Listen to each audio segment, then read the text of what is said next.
क्या आप corona virus से बहुत ज़्यादा परेशान थे?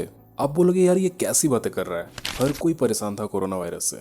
गाइस यकीन मानिए, इस वीडियो के एंड तक आपको ये यकीन हो जाएगा कि इंसानियत के इतिहास में कोरोना वायरस इतनी बड़ी प्रॉब्लम भी नहीं थी।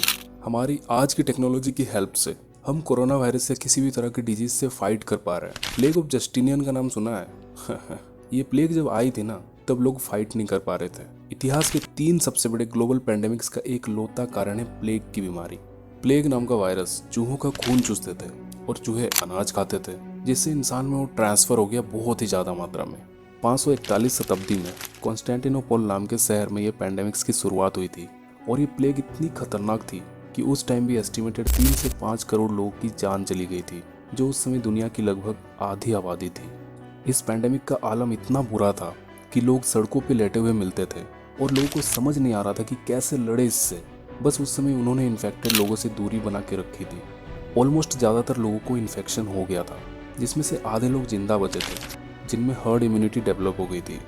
जब दुनिया की पहली प्लेग चली गई थी ना, तब लोगों ने चैन की सांस ली थी।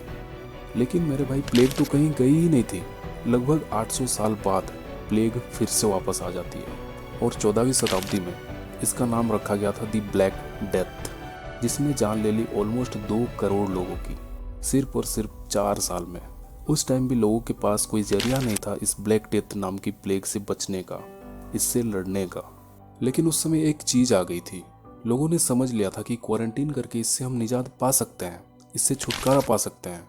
तो उस समय दुनिया में जन्म हुआ था पहली बार क्वारंटीन सिस्टम का। ऐसा माना जाता है कि ये प्लेग 5 साल तक रही थी और जाते जाते इसने लगभग 10 करोड़ लोगों की जानें ले ली थी। विकिपीडिया करके देख लो। जहाँ पूरी दुनिया प्लेग से ऑलमोस्ट छुटकारा पा चुकी थी, वहीं लंदन के हालत बहुत बुरे थे। लोग सड़कों पे मर रहे थे। प्लेग ऑफ ब्लैक डेथ के बाद लंदन में आई the great plague of London, जो हर 10 साल में आती जाती रही। आज के टाइम पे टेक्नोलॉजी की मदद से हम कोरोना वायरस या कोई और तरह के डिजीज से हम डील कर पा रहे हैं। साइंस और टेक्नोलॉजी का इस्तेमाल करके हम वैक्सीन बना पा रहे हैं। लेकिन 300 साल तक इमेजिन करो, उस टाइम पे एक पेंडेमिक को झेलना। Imagine A life at that time. उस हिसाब से देखा जाए तो हम लोग बहुत लक्की हैं आज। और उस टाइम इंग्लैंड में बीमारों के घर के बाहर भूसा टांग दिया जाता था, ये दिखाने के लिए कि इस घर में मरीज हैं। तो उस घर से लोग दूर रहते थे। कहाँ मदद हो रही थी लोगों की उस टाइम पे?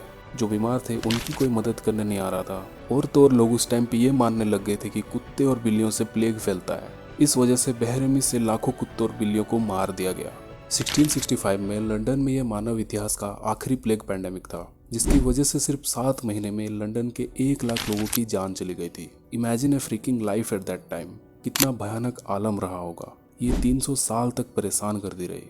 आज के टाइम भी प्लेग आती जाती रहती है, लेकिन उसके खिलाफ आज हमारे पास एंटीबॉडीज डेवलप हो गई है और सफिशिएंट इलाज भी है। गाइस, वीडियो कैसी लगी नीचे कमेंट सेक्शन में बता सकते हो, और अगर वीडियो पसंद आई तो लाइक जरूर करना। हर हफ्ते मैं साइंस एंड टेक्नोलॉजी की बातें करता हूँ, मैं स्पेस की बातें करता हूँ। गाइस, मैं मिलता हूँ अगली वीडियो में, तब तक के लिए बाय।